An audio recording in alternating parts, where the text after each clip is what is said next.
ਪਾਕਿਸਤਾਨ ਦੇ ਵਿੱਚ ਇਸ ਟਾਈਮ ਹੜ੍ਹ ਆਏ ਹੋਏ ਨੇ, ਸਿੰਧ ਸਾਰੇ ਇਲਾਕੇ ਫੁੱਲ ਪਾਣੀ ਦੇ ਨਾਲ ਡੁੱਬੇ ਹੋਏ ਨੇ ਤੇ ਸਾਡਾ ਫਰਜ਼ ਬਣਦਾ ਸਿੱਖ ਧਰਮ ਦਾ ਅਸੀਂ ਹੈਲਪ ਕਰਨੀ ਆ।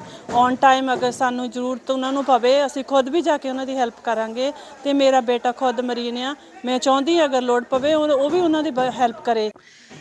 परमजीत का ताल्लुक अमेरिका में भारत से आई सिख कम्युनिटी से है। इनसे हमारी मुलाकात एक मुकामी गुरुद्वारे में हुई, जहां यूनाइटेड सिक्स नामी तंजीम से ताल्लुक़ रखने वाले हरदयाल सिंह पाकिस्तान के सैलाबज़दा इलाकों में अपने इदारे के रिफाई कामों से मुकामी सिख कम्युनिटी को आगाह कर रहे थे। यूनाइटेड सिक्स पाकिस्तान विच इस वेले अप्रोक्सीमेटली सानू अराउंड 13 साल हो गए ने रजिस्टर्ड हुए नूं। साडी टीम सरगर्म होके लोकल कम्युनिटी वॉलंटियर्स नूं नाल लैके स्वात अपना पंजाब का कुछ पोर्शन हैगा, बलूचिस्तान, सिंध, इन्हां सारे इलाकों च असीं जिहड़ा हैगा राहत जिहड़ी पहुँचा रहे हैं। सिख पाकिस्तान में मौजूद अक़लियतों का 1% भी नहीं है, मगर दुनिया भर से हर साल हज़ारों की तादाद में सिख पाकिस्तान में ननकाना साहब, हसन अब्दाल और करतारपुर में अपनी मजहबी इबादत गाहों की यात्रा के लिए आते हैं। ये मजहबी वाबस्तगी इस कम्युनिटी को पाकिस्तानियों के ज़्यादा करीब करती है। जब भी इदा का कोई मुश्किलात उत्थे आंदी है, सानू इदा लगता है कि बई साडे अपने घरां च मुश्किलात आई हुई है। सो इस करके जिहड़ी सिख कम्युनिटी इन पर्टिकुलर ਵੱਧ ਤੋਂ ਵੱਧ ਹਰ ਘਰ 'ਚ ਇਸ ਵੇਲੇ ਕਨਵਰਸੇਸ਼ਨ ਚੱਲ ਰਹੀ ਹੈ ਕਿ ਪਾਕਿਸਤਾਨ ਵਿੱਚ ਜੋ ਹੋ ਰਿਹਾ ਸਾਨੂੰ ਵੱਧ ਤੋਂ ਵੱਧ ਅੱਗੇ ਆਉਣਾ ਚਾਹੀਦਾ ਹੈ। ਸਾਡੀ ਫੀਲਿੰਗ ਹੈ ਜੋ ਇਸ ਵੇਲੇ ਬਹੁਤ ਬੈਡ ਹੈ, ਸੇਮ ਲਾਈਕ ਆਪਣੇ ਬੱਚਿਆਂ ਦੀ ਤਰ੍ਹਾਂ ਉਹ ਬੱਚੇ ਇਸ ਟਾਈਮ ਜੋ ਫਸੇ ਹੋਏ ਨੇ। दुनिया भर की सिख कम्युनिटी मुख्तलिफ ज़राए से पाकिस्तानी सैलाब ज़दगान की मदद कर रही है। यूनाइटेड सिक्स का काम इस लिहाज से मुनफरिद है कि ये इदारा पहले से ही वहाँ ऑन ग्राउंड मौजूद है। इनके ट्रेन स्टाफ और वॉलंटियर्स में सिख और मुसलमान सभी शामिल हैं, जो मुकामी आबादी की बराह रास्त मदद कर रहे हैं।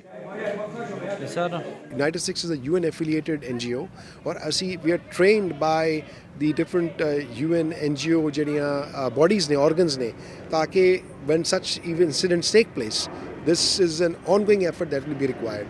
ਇਸ ਤੋਂ ਇਲਾਵਾ being a UN affiliate, we are tied up with UNICEF, with WHO and all the other bodies there, ताकि ਅਸੀਂ ਉਹਨਾਂ ਨਾਲ ਜਿਹੜੀਆਂ ਰਾਹਤਾਂ ਜਿੱਥੇ ਨਹੀਂ ਪਹੁੰਚ ਸਕਦੀਆਂ ਉਹ ਉਹਨਾਂ ਰਾਹੀਂ ਅਸੀਂ ਉਹਨਾਂ ਜਗ੍ਹਾ ਤੇ ਪਹੁੰਚਾ ਸਕਦੇ ਹਾਂ।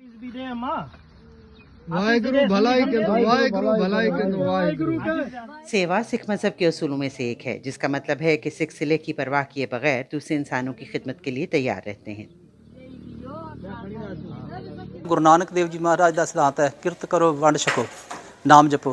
ये वंड के छकण का सिद्धांत है कि भी मनुखता के जिथे भी कितने मुसीबत आए सिख उत्थे पहुँचते हैं तो उन्हों की सेवा करते हैं।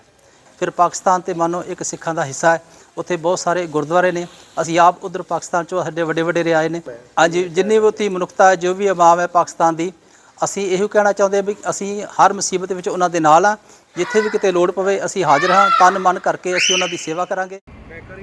समंदर पार से सिख कम्युनिटी के पाकिस्तानी सैलाब ज़दगान की जानिब खैर सगाली के ये जज्बात और यूनाइटेड सिक्स जैसी तंजीमों की कोशिशें ये पैगाम देती हैं कि इंसानी मदद का जज्बा बेशक मजहब और मुकाम की कैद से आज़ाद है। Aiza Irfan, voice of America, new Jersey.